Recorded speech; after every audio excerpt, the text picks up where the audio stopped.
안녕하십니까? 저는 온라인 교육기관에서 건축 설비기사 또 산업기사를 강의하고 있는 김성태입니다. 자, 오늘은 공기조화 설비 방식을 해보겠습니다. 공기조화 설비 방식.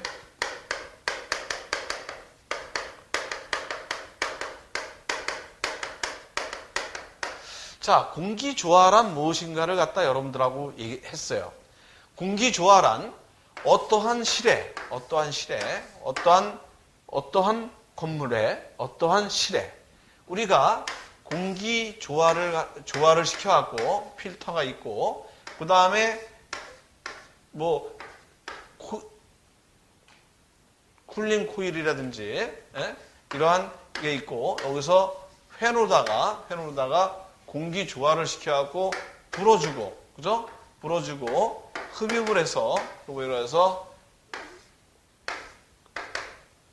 이렇게 해갖고 다시 리턴을 해갖고 이 공기를 갖다가 항상 일정한 온도와 그 다음에 일정한 습도, 그 다음에 일정한 청정도, 그 다음에 일정한 기류를 갖다가 만들어낸다.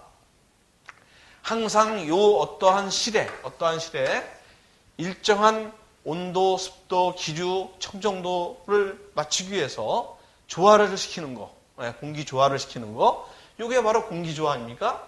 그럼 여기 오늘 배우는 것은 이 공기 조화를 하는 데 있어서 설비 방식이 뭐냐? 이게 여기에 쿨링 코일이 있지만은 이 쿨링 코일이 그냥 있으면 되는 게 아니지 않습니까? 이 쿨링 코일이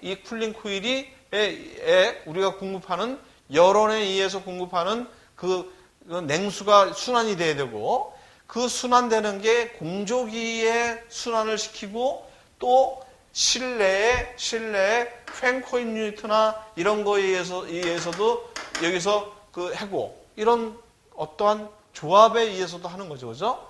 그래서 우리가 전공기 방식이라든지 수공기 방식, 그 다음에 전수 방식, 그 다음에 냉매 방식 이렇게 나누지 않습니까? 이러한 나누는 게 상당히 중요한 부분이에요. 자, 그래서 여기 개요에 있듯이 열원 방식이나 공조 방식 등은 기기나 시스템의 조합에 따라서 구분되는데, 이 구분을 갖다가 어떻게 해느냐, 구분할 수 있느냐 없느냐, 그럼 그 구분된 하나하나를 갖다가 내가 그 방식을 설명할 수 있느냐 없느냐, 이거는 여러분들이 분명히 건축 설비 기사를 하는 데 있어서는 몰라서는 안 되는 것이라는 얘기죠. 그죠? 자, 그러면 전체적으로 한번 볼까요? 열원 방식의 구분을 보면은 일반 열원 방식이 있고 특수 열원 방식이 있어요. 그죠? 자, 그러면 일반 열원 방식이라는 것은 무엇이냐? 전동 냉동기와 보일러를 갖다가 조합을 해서 냉온을 유지를 시킨다든지 이런 거, 흡수식 냉동기나 보일러를 이용한다라든지 이런 거. 근데 특수 열원 방식은 열회수 방식을 한다든지, 취결 방식을 한다든지, 코제너레이션 방식을 한다든지, 이러한 것들, 태양열 이용을 한다든지, 지역 냉난방을 한다든지, 지열 에너지를 이용한다든지, 이런 것들이 이제 특수 열원 방식이죠. 자, 그럼 이 하나하나가 어떠한 그 특징을 갖고 있고, 어떠한 시스템이 되는지를 갖다 우리는 알아야 되죠. 그죠? 이러한 것들을 갖다가 우리는 배울 겁니다. 이러한 것들을 배울 거예요. 분명히 여러분들한테 말씀드렸듯이 이거를 분류할 줄 아는 거하고, 분류할 줄 아는 거하고, 또 그 분류된 거를 갖다가 내가 설명할 줄을 알아야 돼요. 아셨죠?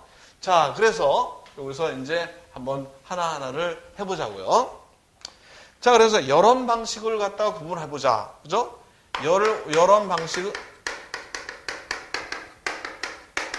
구분을 해보자. 구분을 해보면은 일반 방식과 특수 방식이 있다. 자, 일반 방식은 말씀드렸듯이 우리가 전동 냉동기 이를 이용해서 여름에 냉방을 하고 겨울에는 보일러를 이용해서 난방을 한다. 그죠? 그 다음에 그 다음에 전동 냉동기 대신에 흡수식 냉동기에 플러스 보일러를 한다. 이렇게 해서 냉동을 하고, 아니면은 좀 더 우리가 간편하게 흡수식 냉온수기를 갖다가 써서 냉수를 이용해서는 냉방을 하고 온수를 이용해서는 난방을 한다. 이렇게 우리가 하죠.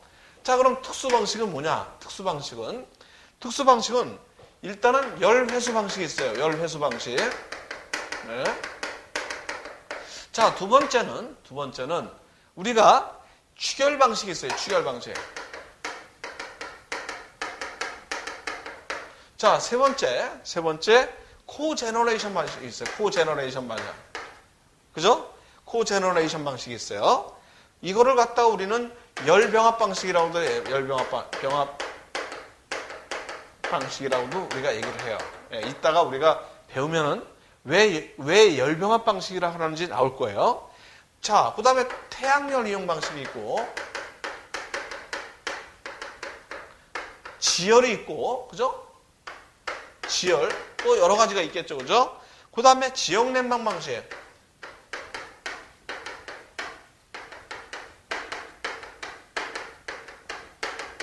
이러한 것들이 이렇게 나눌 수가 있어요. 자, 그러면은 일반 열원 방식부터 우리가 해보겠습니다. 다 말씀드린 거예요. 전동 냉동기 플러스 보일러는 하절기 전기 사용을 억제를 해요. 우리나라가 하절기에 전기 사용이 워낙 많기 때문에 전기 사용을 갖다가 계속 억제하는 정책을 갖다 펴요. 그렇기 때문에 전동 냉동기를 갖다가 쓰는 거를 못 쓰고 있어요. 네, 못 쓰고 있어요. 그래서 거기다가 흡수식 냉동기로 가는데, 이 흡수식 냉동기는 뭐를 이용하는 것이냐? 가스를 갖다가 이용해서 불을 떼 갖고, 자, 우리가 알잖아요. 전동 냉동기는 압축과 응축과 팽창과 증발을 함으로써 증발할 때의 냉수를 얻는 거죠. 그죠? 냉수를 얻는 거죠. 그런데 이 흡수식 냉동기는 이걸 갖다가 증발과 흡수와, 그죠? 재생을 시키고, 그죠? 증발, 흡수, 재생을 시켜서 다시 한번 응축을 시켜갖고, 이 응축된 거를 갖다가 다시 증발 사이클로 가서 이렇게 넘어가는 거죠. 그죠? 이래서 하는 거예요. 이 흡수기를 이용해서 그러니까 증발된 거를 갖다가 다시 액체를 만들어야 될 거 아니에요? 그 액체를 만들어서 재생을 시키고 응축을 시키는 거예요. 이러한 과정을 하기 때문에 이 흡수기를 이용해서 재생을 시켜서 이 증발된 거를 갖다가 다시 냉매의 액체를 만들어야 되기 때문에 어떤 열이 필요해요.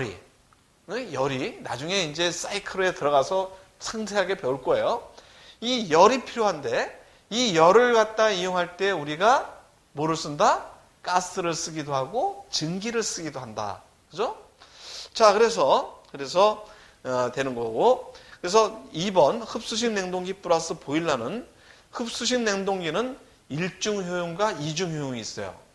1중 효용보다는 2중 효용이 상당히 효율이 높죠. 그래서 2중 흡수실을 많이 써요. 그리고 흡수식 냉동기는 일반적으로 증기를 구동 매체로 사용합니다. 또 전동 냉동기에 비해 운전비가 저렴하게 되지만 설비비가 약간 비싸요. 설비비가. 자, 전동 냉동기와 흡수식 냉동기의 차이점이 뭐냐? 차이점이 말씀드렸듯이 시설비가 좀 많이 들어가요. 시설비가. 운전비는 저렴해요. 또 소음과 진동이 어떤 게 적느냐? 이거는 전동기이기 때문에, 모터가 있기 때문에 소음과 진동이 있지만은 이거는 모터로 하는 게 아니에요. 그죠? 그렇기 때문에 소음 진동이 적죠. 그죠? 예, 이런 특성을 갖다가 여러분들은 이 머릿속에 넣고 계셔야 돼요. 예. 요 두 개의 장단점이 뭐냐를 갖다 얘기를 할 때 여러분들은 이걸 쓸 수 있어야 돼요. 자, 그 다음에 이 방식은 구동시키기 위해서 여름에도 보일러를 가동하여 증기를 생산하므로 병원이나 공장같이 연중 고압 증기 사용량이 많아서, 그러니까 흡수식 냉동기에 열원이 뭐가 필요하다? 증기나 가스가 필요하다. 근데 병원이나 그 다음에 연구소, 공장 이런 데는, 그러니까 병원이나 공장 같은 데죠. 연구소는 빼고 이런 데는 증기가 항상 필요해요. 공장에서는 증기가 왜 이렇게 많이 필요합니까? 이건 동력으로 사용을 해요. 동력으로. 예? 동력으로. 뭐 드릴 같은 걸 한다라고 했을 때도 이 동력을 사용하고 증기를 동력으로 사용하는 거예요. 그렇기 때문에 많이 쓰죠. 이럴 때 우리가 흡수식 냉동기를 갖다가 적용하는데 상당히 유용하게 쓸 수가 있죠. 그죠? 자, 흡수식 냉온수기 방식이에요. 이거는 보일러가 필요 없죠. 하나의 기기에 의해서 온수와 냉수를 다 생산을 할 수가 있다. 그래서 한 대로 냉난방을 겸용할 수 있는 방식이에요. 그럼으로써 설치 면적이 상당히 줄어들죠. 그죠? 유지 보수가 간단해요. 이런 장점이 있어요. 그래서 현재 많은 건물에서 채택되고 있는 사항입니다. 그런데 증기를 갖다가 제조할 수가 없어요. 증기가 필요하면은 냉온수기를 놓고 증기 보일러를 또 놔야 돼요. 그죠? 네, 또 놔야 돼요. 자, 열원 설계 시 이제 고려사항이 뭐냐? 열원 설계 시 고려사항이 뭐냐? 사회적 여건, 법규가 제정, 아까 말씀드렸듯이 어떠한 연료를 떼야 되는데, 어떠한 연료를 떼서 우리가 열원 장치를 놓을 것이냐라는 걸 갖다 해야 되는데, 이건 그 지방의 조례라든지 그 나라의 법규에 의해서 우리가 움직일 수밖에 없어요. 아무리 좋은 것도 법에 저촉이 되면 우리는 사용할 수가 없습니다. 그 우리나라의 기간 산업을 하는 포항제철이 고도 계산을 해서 건물을 질 때 몇 미터가 높아짐으로써 상당히 오랜 기간 동안 그 건물을 사용하지 못했어요. 법에 벗어났기 때문에 그런 거예요. 법에 벗어난 것은 우리가 할 수가 없습니다. 그 다음에 열원 시스템을 선정할 때 가장 중요한 요소가 되는 것은 건물의 부하 특성이에요. 건물의 부하 특성. 아까 말씀드렸듯이 보일러를 갖다가 그 증기 보일러를 많이 사용하는 것은 흡수식 냉동기를 갖다가 우리가 적용하기에 상당히 좋지 않습니까? 또 증기 보일러를 항상 떼고 있는데 흡수식 냉온수기를 놓을 필요는 없는 거예요. 그죠? 흡수식 냉동기를 놓고 증기를 이용해서 난방을 하면 되는 거예요. 그죠? 자, 그 다음에 증기를 이용해서 난방을 하게 되면 열교환기 하나만 있으면 우리는 온수를 얼마든지 생산할 수 있지 않습니까? 자, 그리고 그 건물의 부하가 시간대별로 어떻게 변화되고 있는가에 따라서 열원기기의 대수, 용량을 적절히 선정할 수가 있어요. 그죠? 그에 따라서 최소의 에너지로 최대의 공조 효과를 낼 수 있게끔 우리는 열원을 설계할 때 고려를 해야 됩니다. 이게 바로 우리가 건축 설비 기사, 즉 엔지니어가 해야 되는 일이죠. 그죠? 엔지니어가 해야 되는 일이에요. 자, 그래서 열원 설계 시 고려사항 중에서 뭐가 있느냐? 여기서 보듯이 대수 제어를 갖다가 우리가 둘 수가 있어요. 그 다음에 계절별 절안을 우리가 해야 돼요. 자, 그럼 대수 제어는 그럼 뭐냐? 대수 제어. 우리가 에너지 전략적인 방법을 얘기를 할 때 대수 제어가 꼭 나와요. 회전수 제어, 대수 제어가 나와요. 자, 그럼 대수 제어가 뭐냐? 대수 제어. 자, 어떠한 건물에 부하 계산을 해보니까 이게 1000kW의 용량의 열원이 필요하다라고 했어요. 그러면 우리가 냉동기를 1000kW의 용량을 갖다가 사용해서 이거를 갖다가 한다. 그랬을 때 냉방을 할 때 1000kW가 되지만은 1000kW가 이건 바로 최대 부하죠. 그죠? 최대 부하. 근데 우리가 낮이나 뭐 이럴 때는 이렇게 되지만은 사람들이 이제 바깥으로 나가서 사람들이 뭐 10,000명이 여기서 근무를 하든지 5,000명이 근무를 했는데 낮에는 뭐 외근도 하고 뭐 이러면서 반으로 줄고 그 다음에 반으로 줄다 보니까 조명부하도 줄고 막 이러면서 부분부하가 줄 때가 있어요. 그죠? 최소부하일 때도 있어요. 최소부하. 네? 그러니까 부분부하가 부하량이 줄을 때를 계산하면은 10,000kW를 갖다가 이거의 50%인 5,000kW만 해도 되는 것 같다 10,000kW를 갖다 돌려갖고서 하게 되면은 이거는 에너지 전략적인 방법이 아니잖아요.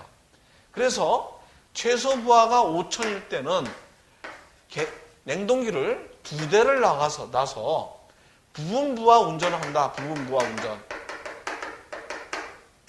운전을 한다.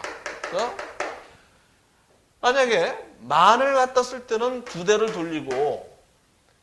돌리다가 5,000일 때는 한 대만 돌려 한 대를 쓰지 않고 이 한 대만 돌린다 이거죠. 한 대만.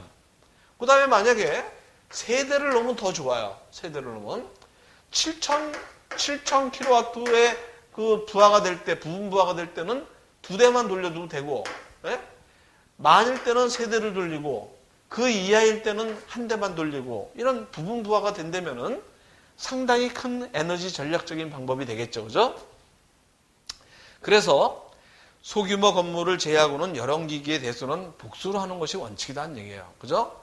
그 다음에 초기 투자비나 설치 공간 등을 생각하면은 한 대만 넣으면 좋아요.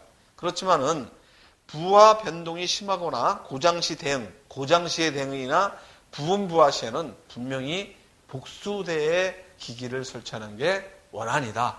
그죠? 그 다음에 부분 부하에 대한 대응으로서 여론기기를 복수대 설치해서 한 대당 부하가 높아지도록 용량을 분할하는 것이 에너지 전략적인 면에서 대단히 유리한 것입니다. 자, 계절별 절환이에요. 국내에서 용도별로 일정 규모 이상이 되면은 냉온수 발생기와 같이 냉방시 전기를 주 동력으로 사용하지 않는 기기 사용이 의무화되고 있어요. 그죠? 아까 말씀드렸잖아요. 그죠? 그래서 계절에 따른 기기의 냉난방 절환에 대한 고려가 필요하다는 얘기죠. 그죠? 그래서 환절기에 냉난방을 동시에 공급할 필요가 발생할 수도 있기 때문에 이러한 경우에 복수대 여론기기를 설치해서 냉난방용으로 일부는 난방용으로 하든지 냉수 운수가 동시 제조되는 여론기기 설치를 계획할 수가 있습니다. 자, 그러면 특수여론 방식에 대해서 보겠습니다. 특수여론 방식. 네, 중요한 거예요. 자, 특수여론 방식은 첫 번째 열회수 방식을 보겠어요. 열회수 방식. 첫 번째 열회수 방식. 자, 열회수 방식에 있어서 첫 번째 직접 이용 방식 보죠. 직접 이용 방식.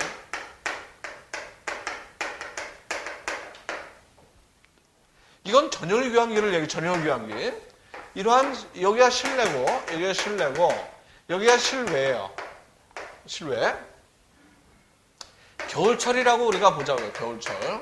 겨울철이라고 봤을 때. 자, 실내 온도는 우리가 20도씨로다가 지금 유지를 하고 있다. 근데 실외의 온도는 지금 마이너스 10도씨다. 데타T가 30도나 차이가 나요. 그죠? 30도. 그러면은 실내의 공기를 항상 가둬놓을 수 있으면 되지만은 이 실내의 공기를 항상 가둬놓을 수밖에 없어요. 왜? 우리가 사람이 살면은 사람이 공기를 갖다 흡입을 해서 우리가 산소 동화작용이라나요? 산소를 받아들여서 이산화탄소를 내뿜잖아요. 그죠? 항상 사람 몸에는 산소가 필요해요. 그 산소를 받고 내뿜는 게 이산화탄소를 내뿜어요.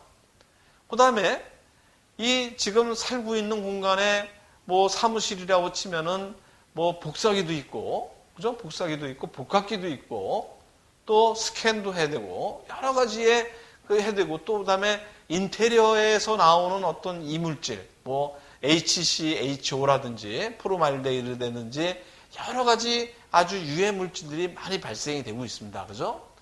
그러한 것들이기 때문에 실내의 공기를 환기를 시켜야 돼요. 그럼 환기를 어떻게 시키느냐? 외부 공기를 한 30% 받아들이고 30%의 외부 공기를 받아들여야 돼요. 그래서 실내 공기를 내보내서 실외로다가 공기를 내보내고 이게 뜨뜻한 공기니까 이 노란색으로 칠해보자고요. 실내 공기를 30%를 내보내고 실외의 공기를 받아들여야 되죠. 나간 만큼 받아들여야 되죠. 나간 만큼. 그죠? 나간 만큼 받아들여야 돼요. 30%가 나갔으면 30%가 들어와야 되죠. 그죠? 그러면은 이 30%의 공기를 마이너스 10도씨를 마이너스 10도씨를 20도씨까지 올리려면 엄청난 에너지가 들어가요. 그죠? 그래서 이걸 전열교환이라고 하는데, 전열이라는 것은 현열 플러스 잡열입니다. 잡열. 네. 그래서 전열교환기가 여기에서 이 20도씨의 공기가 나가면서 들어오는 이 공기를 갖다가 교환을 시켜서 마이너스 10도짜리를 갖다가 한 5도 정도라든지 이렇게 열교환을 시켜서 들어오는 거예요. 그러면 얼마나 큰 에너지가 세이빙이 되겠습니까? 그죠? 이러한 것들이 직접 이용 방식이에요. 직접 이용 방식. 그죠? 직접 이용 방식. 그래서 여기서 이제 그 직접 이용 방식이 여기에서 설명된 것이고, 승온 이용 방식은 우리가 예를 들어서 우리가 냉동기가 이렇게 있지 않습니까? 냉동기가 이렇게 있잖아요. 그러면은 냉동기는 압축기가 있고 응축기가 있고 증발기가 있어요. 그죠? 이게 냉동기이기 때문에 이 증발기에서는 이 들어오는 거를 갖다가 차갑게 만들어서 다시 실내에 온도를 공급하기 위해서 나가는 거고, 이러한 압축과 응축과 팽창을 한 과정에서 이 다시 증발된 거를 갖다가 다시 응축을 시키려면은 여기서 열이 발생하잖아요. 이 열이 발생한 거를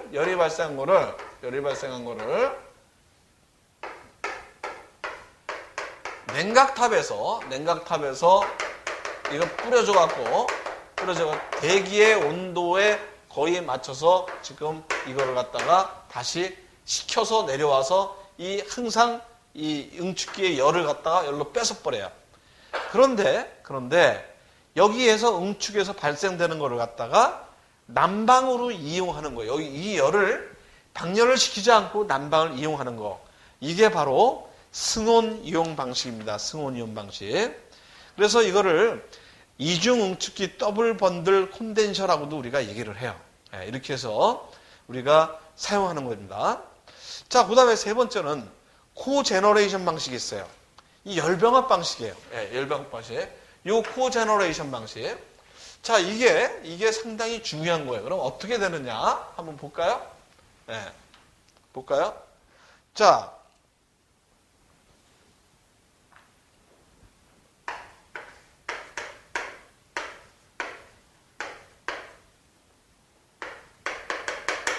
제너레이션 방식이죠. 그죠? 이건 우리가 열병합 방식이라고 해요.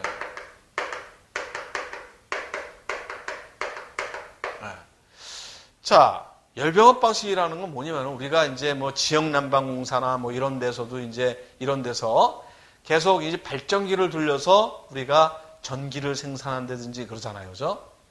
근데 이 발전기를 돌릴 때 만약에 가스 엔진을 돌린다. 가스 엔진을 돌리려면은 백이라는 어떠한 백이라는 연료를 갖다가 들여보냈을 때 이 가스 엔진이 발전기를 돌려서 여기서 전력을 갖다 생산을 하는데, 이 전력을 생산하는 게 얼마만큼의 전력을 생산할 수 있느냐? 33.500개 안 돼요. 100이라는 걸 갖다 집어넣으면은 33.5만큼만 전력이 나올 수가 있어. 나머지는 어떻게 되냐? 다 손실이 되는 거예요. 옛날에는 가스 엔진을 돌려서 가스를 100이라는 연료를 집어넣어서 33.5만큼만 쓰고선 나머지는 어디로 없어지는지 다 없어지는 그러한 비효율적인 방법을 택했어요. 근데 너무 아깝잖아요. 그죠? 너무 아깝잖아. 그래서 이거를 갖다가 열병합 발전식 방식으로 바꿔줘서 이 효율을 갖다가 33.5%, 33.5%의 효율을 갖다가 이거를 몇 %까지 올리느냐? 80%까지 올리는 거예요. 80%. 어떻게 올리는지 볼까요? 자, 그러면 어떻게 올리는지 보려면은 이게 가스 엔진에서 100이라는 게 들어와서 33.5가 되면은 이게 66.5가 그럼 어디서 없어지는지를 갖다 우리가 알아야 돼요. 그죠? 66.5가.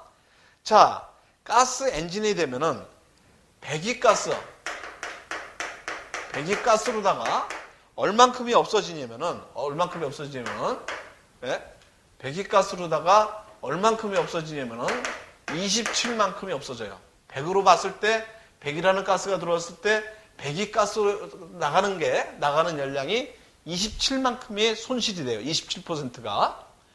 자, 그다음에는 이 엔진이 돌기 때문에 우리가 자동차를 우리가 다 운전을 하잖아요. 그러면은 엔진 오일이 그 엔진에서 엔진이 막 돌아가니까 열이 나지 않습니까? 그럼 엔진 오일이 돌면서 그 엔진에서 나는 열을 갖다가 뺐죠. 그죠? 열이 많이 나면 타든지 어떤 문제가 생기지 않습니까? 그걸 갖다가 항상 일정한 온도로 맞추기 위해서 뭐를 해요? 엔진 오일을 갖다 순환시켜서 식히죠. 그죠? 엔진 오일을 순환시켜서 식힙니다. 그게 바로 손실이잖아요, 우리가. 그런 것도 큰 손실이죠. 그 손실을 만큼을 갖다가 하는 게 있는데, 이 가스 엔진을 돌리면서 이 가스 엔진에 열이 나는 걸 갖다가 우리가 열을 식혀주기 위해서 어떻게 해요? 순행식으로 해서 거기다가 물을 돌려요. 그걸 갖다 우리가 뭐라 그랬냐면 자켓 냉각이라고 그래요. 자켓 냉각이라고 그래요. 냉각. 요게 자켓 냉각으로 34%만큼이 손실이 됩니다. 이 가스 엔진에서 발생하는 열을 갖다가 식혀주기 위해서 34만큼의 그만큼 열이 손실이 돼요. 자, 그 다음에는 일반적인 그냥 이러한 배기가스 자켓 냉각 없이 한 5.5%만큼의 손실이 돼요. 네, 손실이. 자, 그러면은 요거 두 개를 합하면은 61이 되죠. 61. 여기 5.5를 갖다 더하면은 66.5가 돼요. 그죠? 그럼 33.5를 갖다 더하면 100이 되잖아요. 맞죠? 100이 되죠? 그래서 여기서 손실되는 게 요 27 배기가스만큼이 손실되고 자켓 냉각 34가 손실되고 그 다음에 여기서 그냥 손실되는 게 5.5가 손실이 돼요. 요거 3개가 손실이 돼요. 요거 3개. 자, 그러면은 이거를 전체적으로 이 손실되는 걸 갖다 이용할 수가 없을까? 그죠? 이용할 수가 없을까 해서 이 배기가스를 이용한 열교환기를 갖다가 여기다 설치를 하는 거야. 네, 배기가스 열교환기. 네. 이게 바로 보일러가 되는 거예요. 배기가스가 들어가서 연료로 들어가서 여기에서 증기를 생산하든 할 수도 있고 온수를 생산할 수도 있는 거예요. 그죠? 그래갖고 이걸 갖다 배기가스를 27만큼 이용을 해도 여기서 또 손실이 나잖아요. 그래도 손실이 나. 27에서 얼마만큼이 손실이 되냐? 12만큼이 손실이 나. 그렇지만은 여기에서 사용하는 게 27-15, 15만큼은 우리가 여기서 배기가스로다가 사용을 한 거예요. 그래서 여기서 온수와 증기를 생산해서 우리가 사용을 합니다. 또 자켓 냉각수를 이용해서, 이게 온수죠, 그죠? 이 냉각을 갖다 이용해서 이 온수를 사용해서 어떠한 곳에 우리가 쓰죠. 네, 씁니다. 자, 그 다음에 여기서 발전기에서 3.5%가 그 손실이 돼요. 이렇게 해서 사용하는 게 바로 코제너레이션 방식, 즉 열병합 방식, 발전 방식이라고 우리가 얘기를 하는 거예요. 아주 중요합니다. 예. 이게 가스 엔진뿐만이 아닌 가스 터빈, 그 다음에 우리가 얘기하는 그 연료 전지 방식도 마찬가지예요. 예, 연료 전지 방식도 이렇게 코제너레이션 방식을 이용해서 우리가 효율을 높이는 거예요. 효율을. 자, 그래서 여기서 보시면은 연료 전지 코제너레이션 시스템은 요거랑 똑같아요. 여러분들이 요거를 하나를 갖다 예를 들어서 여러분들이 요거를 갖다가 머릿속에 집어넣고 있다면은 나머지는 우리가 다 해결할 수가 있어요. 나머지는 다. 자, 볼까요? 요걸 지우고. 자, 우리가 그 연료 전지를 한번 볼게요. 연료 전지.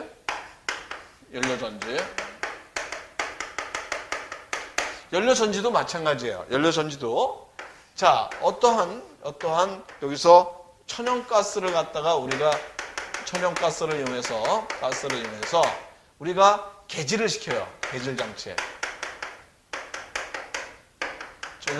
천연가스를 이용해서 뭐를 만드냐면은 개질 장치를 이용해서 수소를 만들어요. 수소를. 이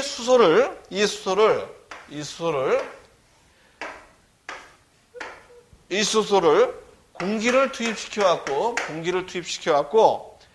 연료 전지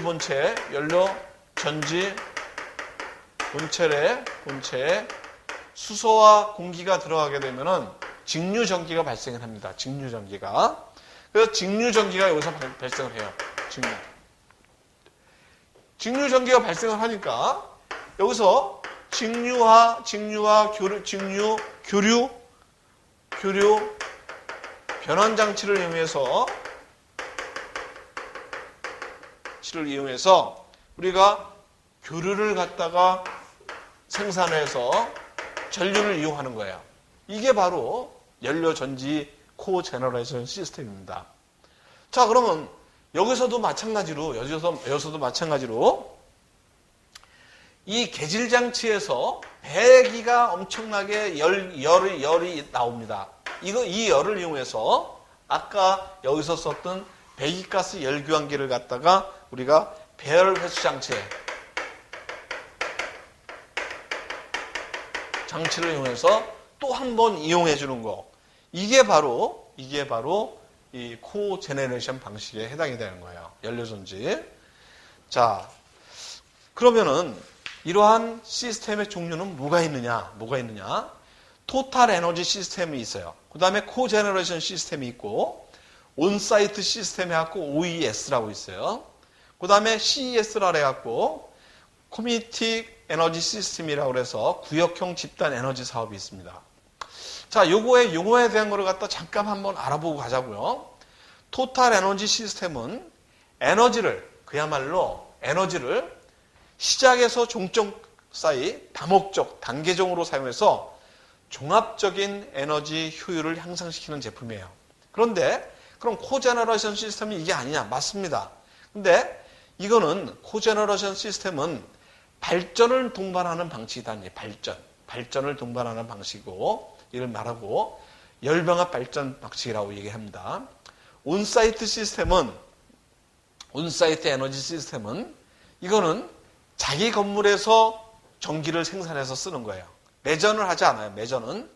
그 다음에 CES라는 것은 구역, 어떤 구역을 갖다 해서 거기서 전기를 생산해서 그 구역만 주는 거, 이게 CES 시스템이에요. 자, 그럼 추결 방식에 대해서 볼까요? 추결 방식. 우리가 추결 방식을 보고, 그 다음에 태양열 이용, 그 다음에 지역 냉난방, 그 다음에 열매의 특성까지 해놓고 이번 시간을 마감을 하겠습니다. 자, 추결 방식은 우리가 온수 추결, 냉수 추결, 그 다음에 뭐죠? 그 다음에 빙 추결, 이렇게 우리가 할 수가 있어요. 자, 그러면 냉온수 또는 얼음을 갖다 추결시켰다가 낮에 필요할 때 얼음을 이용해서 아니면 냉수를 이용해서 아니면은 온수를 이용해서 온수를 갖다가 쓰는 거예요. 자, 그러면은 우리가 추결 방식에 대해서 봐요. 중요한 겁니다, 이거.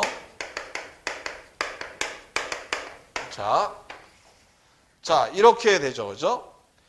뭐, 한 22시, 10시예요. 밤 10시. 그 다음에, 뭐, 0시, 그 다음에 한 6시. 8시로 하죠, 8시. 8시. 아침 8시입니다. 그 다음에 한 8시니까 근무하는 게 거의 6시에, 우리가 저녁 6시에 이제 끝나지 않습니까? 이게 18시야, 18시. 그 다음에는 뭐, 22시가 되겠죠, 22시. 그죠? 여기 22시. 실질적으로 22시에서 8시 사이에는 냉난방을 안 하는 시간이에요. 그죠? 그렇지만은 8시에서 18시는 항상 냉난방을 하죠. 그죠?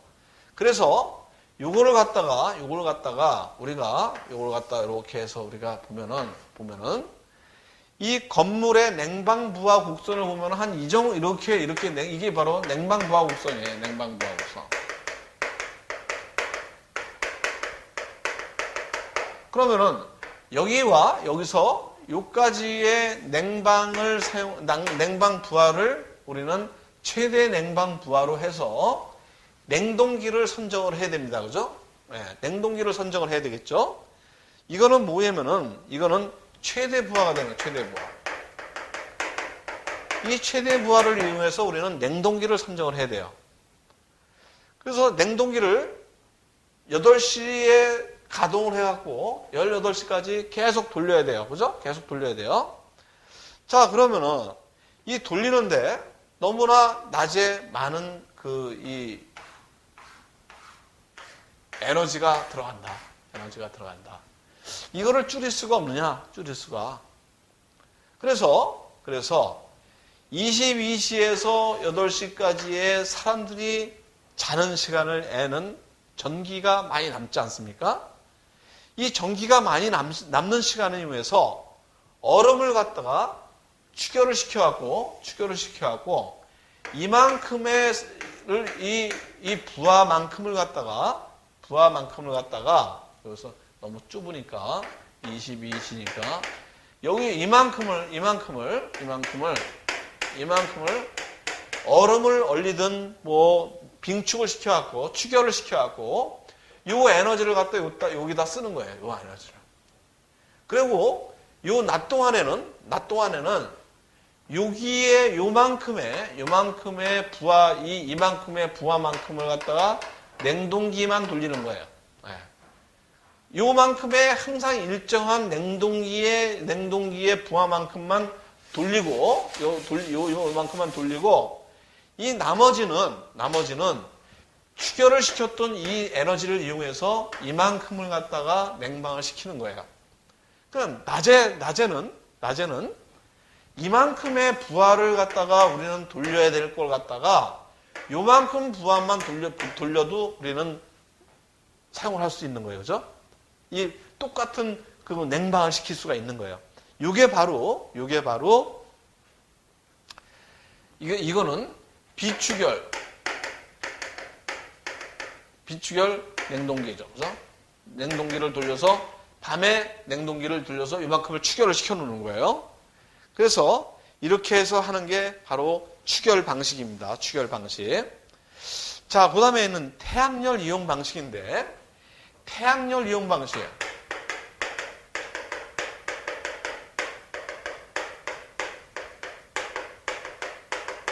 방식인데, 이거는 우리가 이렇게 놓고 보면 돼요. 어떠한 여기에 여기서 태양이 뜨니까, 태양이 떠서, 여기 태양이 비치면서 이걸 갖다가 이 지별제가 여기 이제 열을 갖다가 축적을 하죠. 그죠? 그래서 여기에는 이제 축열을 시키는 축열부가 있어요. 축열 탱크가 있어요. 축열 탱크.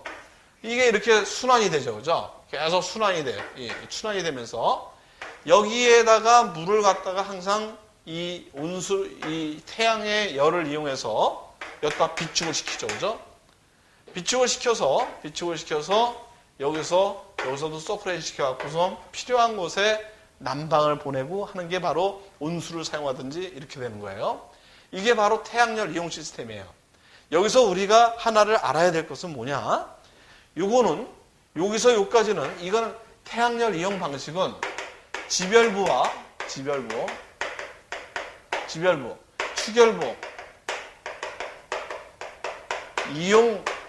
이용부가 있다는 거.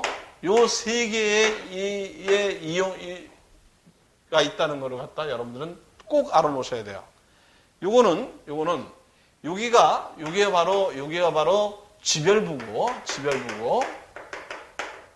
요게 축열부고, 여기가 이용부예요. 아셨죠? 요거는 분명히 알아놓으셔야 됩니다. 분명히. 자, 그럼 지역 냉난방 방식이라는 것은 무엇이냐? 일정 지역이죠. 그죠? 지금 많아요. 거의 다죠. 신도시가 지금 얼마나 많습니까? 화성, 동탄, 목동, 일산, 부천, 중동, 어마어마하게 많잖아요. 지방도 지금 혁신도시 해갖고서 다. 거기 전부 다 지역 냉난방이 다 들어가요. 지역 냉난방이 다 들어가요.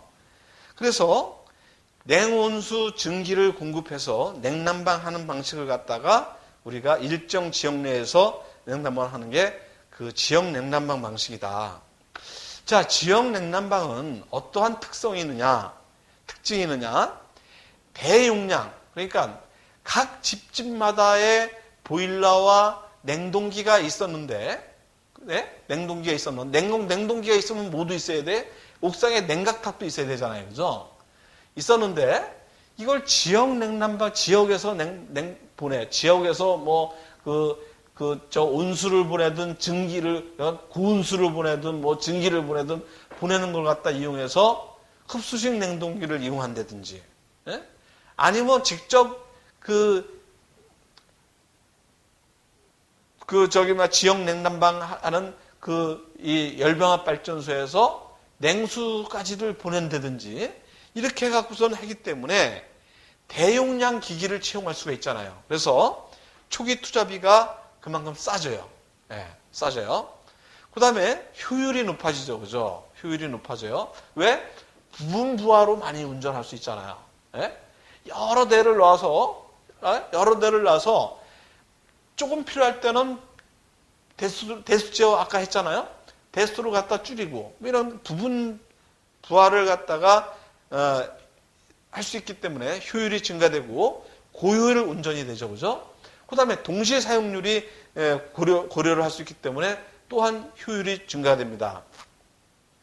또 초기 투자비도 감소가 되고 여론 설비의 용량을 갖다 축소할 수도 있어요. 그죠? 에너지가 절감이 되죠. 왜? 원가를 갖다가 너무나 대용량으로 우리가 쓰기 때문에 원가를 다운시킬 수가 있어요. 100원에 들어올 걸 갖다가 내고 80원 이렇게 할 수 있지 않습니까? 그 다음에 대기 환경이나 오염도를 감소시킬 수가 있어요. 어떻게? 전처리를 한다든지 후처리를 한다든지 해갖고 이걸 갖다가 정화시킬 수가 있잖아요. 그죠? 또 안전에서도 우리가 각 지역마다 분포가 되어 있는 것 같다. 한 곳에 모아 있기 때문에 안전을 갖다가 우리가 안전 방지 위험도 감소하고, 또한 각 건물마다 건물마다 관리요원이 있어야 되는데 그 관리요원을 갖다 줄일 수가 있어요. 그죠? 그 다음에 건축 유효 면적이 증가를 하죠. 보일러를 놓을 공간을 갖다가 열교환기 조그만 하나만 놔도 되고, 그죠? 그러니까. 자, 그 다음에 우리가 지금 중요하게 여길 게 뭐냐면은 우리가 이러한 어떠한 여론장치를 할 때 항상 비교하는 게 뭐냐? 온수를 사용할 것인가? 증기를 사용할 것인가? 매체에 대해서 우리는 아셔야 돼요. 매체. 이걸 비교할 줄 알아야 돼요. 온수와 증기를 갖다 사용하는 게 대부분인데 이 온수의 특징은 뭐고 증기의 특징이 뭔지를 알아야 돼요. 그죠? 그래서 우리가 온수는 현열이에요. 그죠? 현열. 증기는 뭐예요? 잡열이에요. 그죠? 잡열이 커요? 현열이 커요? 잡열이 크죠. 그죠? 그래서 증기는 잡열을 이용한다. 또 간열난방이라고 아십니까? 간열난방이 뭐예요? 항상 24시간 공급하는 거를 갖다 연속 난방이라고 하고 뭐 오전에 6시부터 9시까지 떼다가 그 다음에 한 2시부터 3시까지 떼다가 그 다음에 6시부터 10시까지 뗀다. 이 간헐난방, 간헐적으로 한다 해서 간헐난방이라고 그러죠. 그래서 간헐난방을 한 때는 온수는 적합하냐 부적합하냐. 온수는 열 용량이 크기 때문에 부적합해요. 증기는 뺐다가 바로 띄울 수가 있어요. 그러니까 필요하다. 그럼 부식 정도는 어떠냐? 배관 내에 증기를 사용하는 게 더 부식이 덜 되냐? 온수를 사용하는 게 덜 되냐? 온수는 항상 물이 차 있기 때문에 부식이 덜 돼요.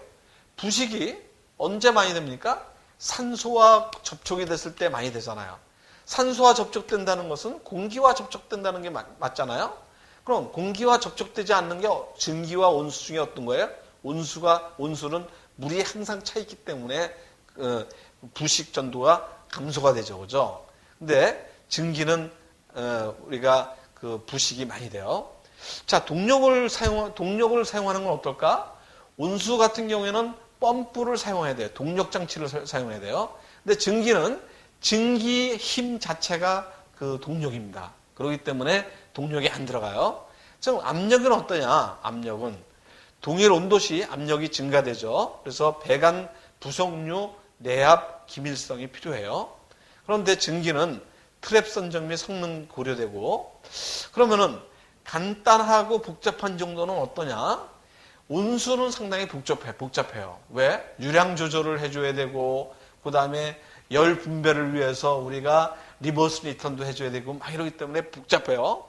그런데 증기는 증기의 힘에 의해서 분배가 되기 때문에 뭐 TAB나 이런 게 필요가 없어요. 예? 그 다음에 수처리는 어떻게 되냐? 아까 말씀드렸듯이 온수는 스케일이 배관까지 생성이 되는데 스케일은 보일러에서 생성이 되고 환수라인 부식이 우려가 돼요. 증기는 그 증기가 되면서 환수가 되면서 어떻게 돼요? 그게 그 물이 배관에 꽉 차지 않고 부분적으로 차기 때문에 부식이 많이 돼요. 네. 이렇게 해서 열매 특성까지 봤습니다.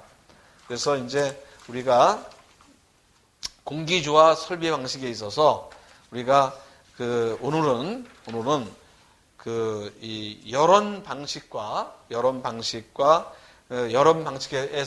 일반 여론 방식과 특수 여론 방식을 봤고, 그 다음에 거기에 사용되는 열매, 온수와 증기에 대한 열매의 특성까지 봤어요. 다음 시간에는 공조 방식을 우리가 들어갈 겁니다. 공조 방식은 중앙 공급 방식이 있고 여론 분산 방식이 있어요. 그래서 전공기 방식, 수공기 방식 뭐 이런 것도 나눠지고, 이 나누는 것도 상당히 중요해요. 나누는 것도. 그 다음에는 우리가 이제 전공기 방식에 있어서 정풍량, 변풍량, 그 다음에 이중 덕트, 바닥 추출, 그죠? 그 다음에 제열 코일 방식, 저온 공조 방식까지를 우리가 해야 되니까 너무나 중요한 것들이 앞으로 이어질 겁니다. 여러분들 기대하시고, 이 공기조화가 공부를 하다 보면은 너무나 재밌어요. 네, 너무나 재밌어. 그러니까 여러분들이